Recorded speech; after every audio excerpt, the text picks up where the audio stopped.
राजू को जिंदा देखकर ऑटो ड्राइवर बहुत खुश हुआ। उसकी आंखों में खुशी के आंसू आ गए। राजू, मेरे भाई, तू जिंदा है। जल्दी से यहाँ आ जा और मुझे यहाँ से बाहर निकाल। उसने राजू से कहा। राजू ने अपने हाथों की कोहनी को फर्श पर टिका दिया और कोहनी के बल वो बाथरूम के दरवाजे पर आ गया। उसने दरवाजा खोलने के लिए अपना हाथ उठाया, तभी रिक्शा चालक जोर से चिल्लाया, राजू पीछे देख। और जैसे ही उसने पीछे मुड़कर देखा, उस औरत ने उसके मुंह पर लोहे का फावड़ा दे मारा और राजू का सिर उल्टा हो गया। यह देख ऑटो ड्राइवर का मुंह खुला का खुला रह गया। वो औरत फिर से जिंदा हो गई थी और उसने लोहे के फावड़े से एक ही बार में राजू को मार दिया था। लेकिन ये कैसे हो सकता है? ये औरत तो मर चुकी थी। राजू ने इसके सिर में चाकू घोंप दिया था और चाकू अभी भी उसके सिर में है। ऑटो ड्राइवर सोचने लगा। उस औरत ने उसके हाथ में से फावड़ा फर्श पर फेंक दिया और उसने अपने सिर में घुसा हुआ चाकू बाहर खींच लिया। फिर उसने उस चाकू पर लगे खून को अपनी लंबी और काली जीभ से चाटा। उस औरत की साड़ी राजू के खून से लथपथ हो गई थी। उसके लंबे काले बाल बिखरे हुए थे। उसकी आंखों के नीचे काले घेरे आ गए थे। थोड़ी देर पहले उसके चेहरे पर जो चमक और चेहरे की नाजुकता दिख रही थी, अब वो गायब हो गई थी। उसके हरकत से उसके इंसान होने के कोई संकेत नहीं दिखाई दे रहे थे, क्योंकि एक इंसान कभी भी इतना निर्दयी नहीं हो सकता और कोई भी इंसान सर में चाकू घोंपने के बाद जिंदा नहीं होता।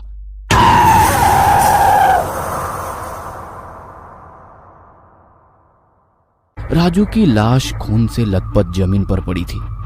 उस औरत ने राजू की लाश उठाई। उसने राजू का सिर अपने कंधों पर रख लिया। तभी टेबल पर रखा हुआ म्यूजिक प्लेयर अचानक से चालू हो गया और गाना बजने लगा। और उसके बाद वो औरत राजू के लाश के साथ नाचने लगी। वो औरत राजू के लाश के साथ नाच रही थी। यह देख ऑटो ड्राइवर के होश उड़ गए। ऑटो ड्राइवर दरवाजे के पास से हट गया और उसने अपना सिर टॉयलेट सीट पर रख दिया और जोर जोर से रोने लगा, क्योंकि उसने अपना सबसे करीबी दोस्त गंवाया था। अब मैं यहाँ से बाहर कैसे निकलूंगा?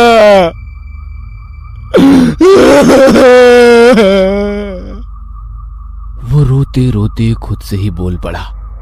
उसे पता चल गया था कि वो औरत या तो भूत या फिर चुड़ैल है और उस चुड़ैल का मकसद सिर्फ उसकी मौत है। उसने आंखें मूंद ली और भगवान का ध्यान करने लगा। कुछ देर बाद वो भगवान का ध्यान करते हुए सो गया, लेकिन कुछ ही समय में किसी ने उसे गाल पर जोर से थप्पड़ मार दिया। कौन है? कौन है? ऑटो ड्राइवर नींद से जागते हुए बोला। बाथरूम में चारों ओर देखा। उसके और उसके लाशों के सिवा बाथरूम में कोई नहीं था। उसने पीछे मुड़कर मेज के नीचे लाश को देखा। वह अभी भी अपने हाथों और पैरों को फैलाकर लेटी हुई थी और उसकी आंखें और मुंह खुले थे। ऑटो ड्राइवर की नजर उस लाश की जांघ पर गई। उसकी जांघ के नीचे एक काली कवर वाली डायरी थी। उसे लगा कि उसे कोई आभास हुआ होगा, इसलिए वह फिर से सो गया। जब वो सो गया तो किसी ने उसे पीछे से उसके पिछवाड़े में लात मारी। उसने पीछे मुड़कर देखा, लेकिन उसके पीछे कोई नहीं था। वहां केवल मेज के खोखले में उसी ऑटो ड्राइवर की लाश पड़ी हुई थी, जो उसका मोबाइल निगल गया था। तभी उसके मन में एक सवाल आया, क्या इसी लाश ने तो मुझे लात नहीं मारी? वो मन ही मन बोल पड़ा।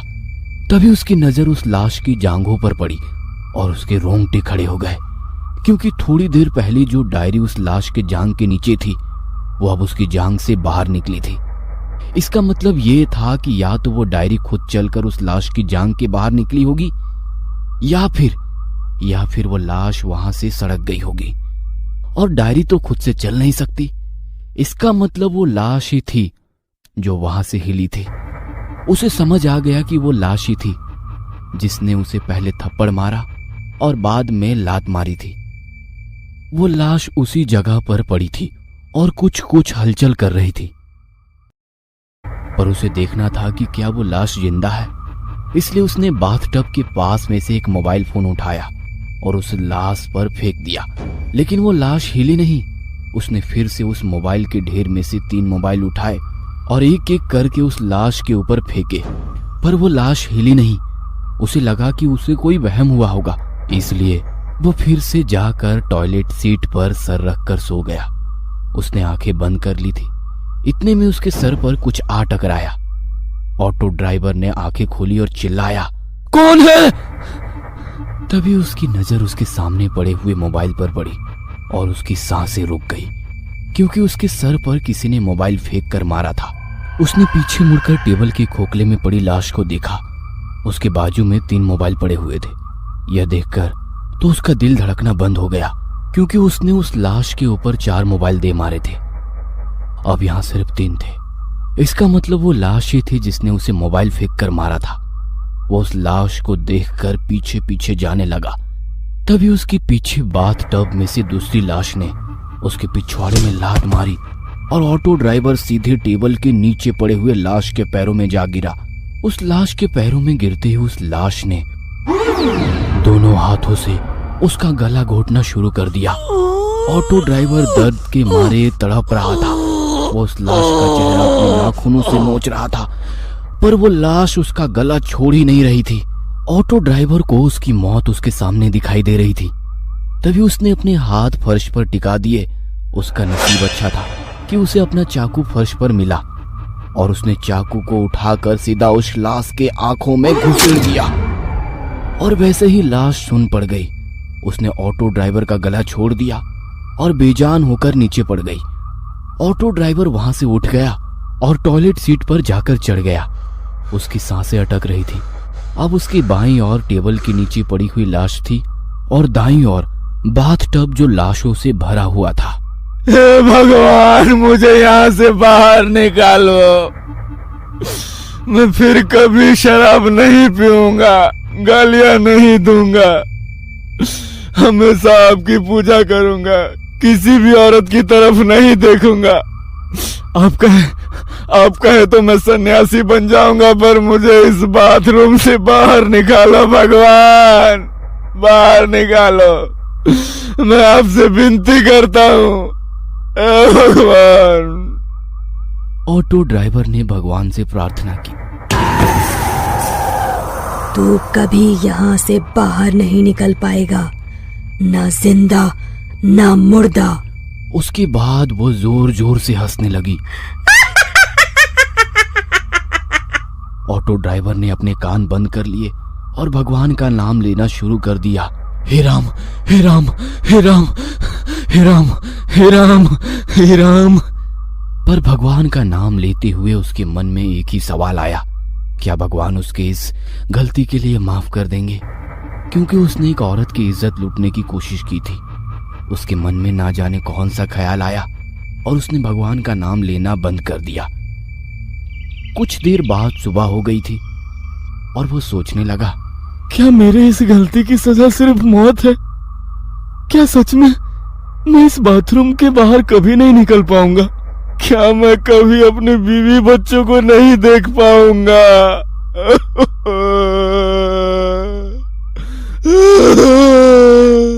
और वो रो पड़ा। उसे अपनी बीवी बच्चों की याद सता रही थी।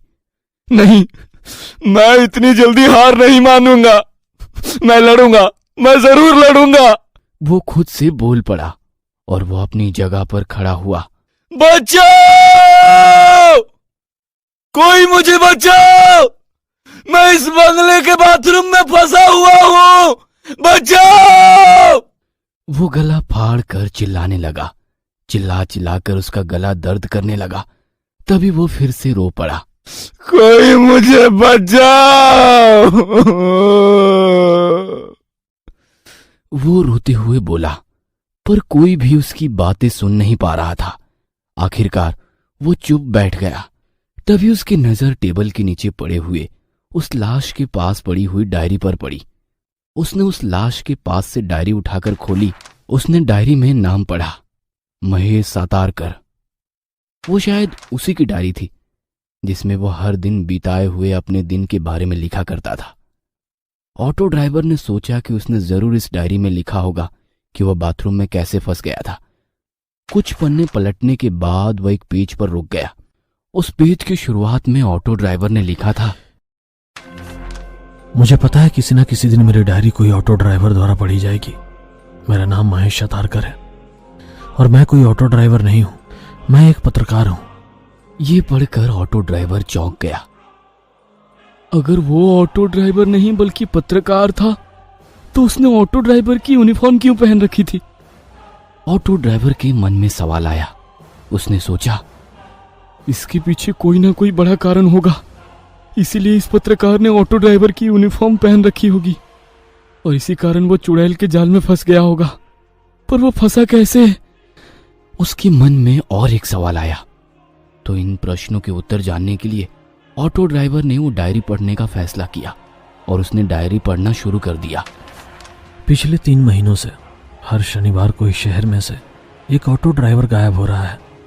रात में ऑटो चलाने वाले ऑटो ड्राइवरों में से हर शनिवार को एक गायब हो रहा था। इसलिए ऑटो ड्राइवर के परिवार वाले शहर के पुलिस थाने में गुमशुदगी की रिपोर्ट दर्ज करा रहे थे, लेकिन उन लापता ऑटो ड्राइवर का कुछ भी पता नहीं चल रहा था। लेकिन इन सभी घटनाओं में कॉमन बात अवंती नगर थी। ऑटो ड्राइवर लापता होने के अगले दिन ही उसका ऑटो अवंती नगर के सिल्वर लिप बंगले के बाहर पाया जाता था। सिल्वर लिप बंगला 4 महीने से बंद पड़ा था, इसलिए पुलिस को उस बंगले पर शक हो गया।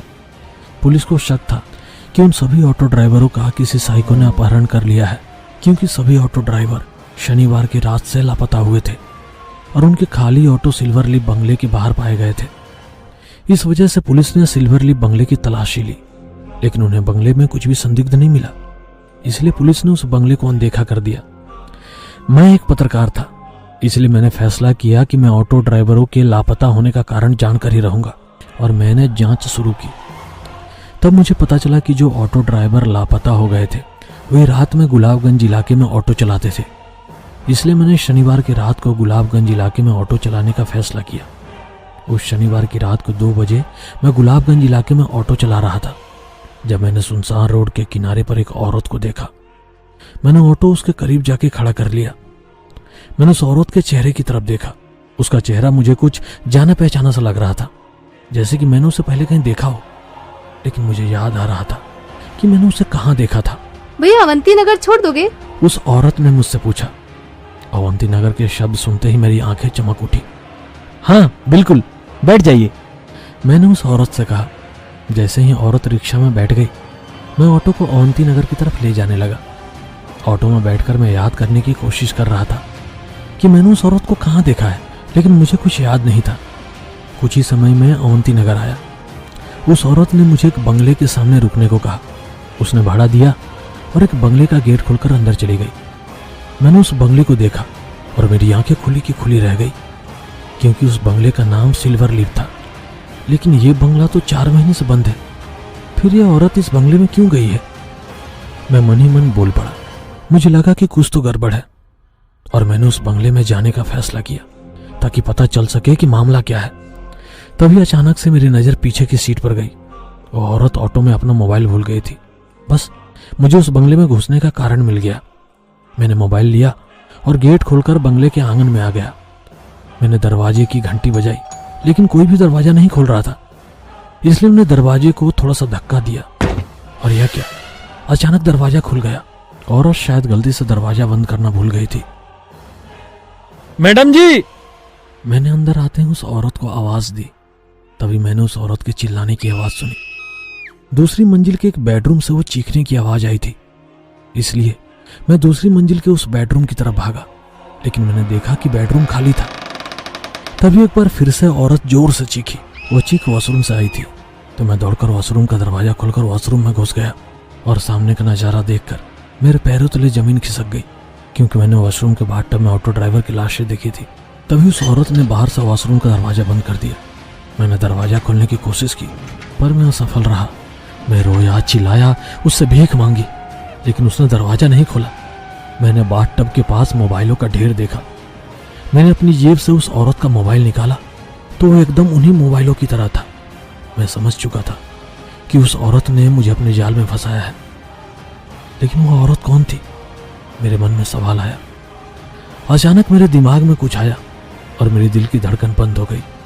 कुछ 4-5 महीना पहले सिल्वर लीफ में, मतलब इसी बंगले में, इस बंगले की मालकिन की बड़ी ही बेरहमी से हत्या कर दी गई थी। मैंने तुरंत अपनी जेब से मोबाइल निकाला और गूगल पर श्यामला देशमुख मर्डर लातूर सर्च किया, पर वहां मैंने श्यामला देशमुख यानी इस बंगले की मालकिन की फोटो देखी और डर के मारे मेरे रोंगटे खड़े हो गए, क्योंकि जिस औरत ने मुझे इस वॉशरूम में बंद कर दिया, उस औरत का चेहरा और इस बंगले के मालकिन के चेहरे से मेल खा रहा था। पर यह कैसे मुमकिन है? ये औरत तो 5 महीने पहले ही मर गई थी। मैं मन ही मन बोल पड़ा और इस तरह से मुझे पता चल गया कि वह औरत भूत है। वो जरूर अपनी मौत का बदला लेने के लिए ऑटो ड्राइवरों को अपने जाल में फंसाकर उन्हें मार डालती रही थी। यह बात सभी लोगों को पता होनी चाहिए थी, इसलिए मैंने अपने दोस्त को कॉल किया, पर उसके फोन उठाने से पहले ही टेबल के खोखले में लेटी एक लाश ने मेरा मोबाइल निगल लिया। मैं वह देखकर बहुत ज्यादा डर गया था, पर उसके बाद मुझे उस लाश की आदत सी पड़ गई थी। जैसे ही रात में सोने की कोशिश करता, वह लाश मुझे कभी थप्पड़ मारती तो कभी लात मारती थी। सुबह होते ही वह लाश ठंडी पड़ जाती थी। दिन के समय तो कुछ भी हरकत नहीं करती थी, इसलिए मैंने दिन में ही सोने का फैसला किया। रात होते ही उस औरत का भूत वॉशरूम के बाहर बेडरूम में बड़ी ही डरावनी आवाज में गाना गाते हुए नाचती थी।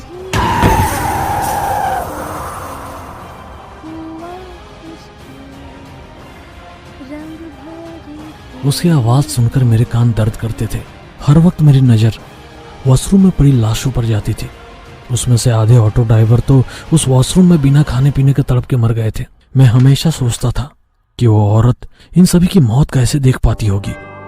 उस औरत की हत्या बेहद ही बेदर्दी से हुई थी। शायद इसलिए मरने के बाद वो इतनी क्रूर बन गई थी।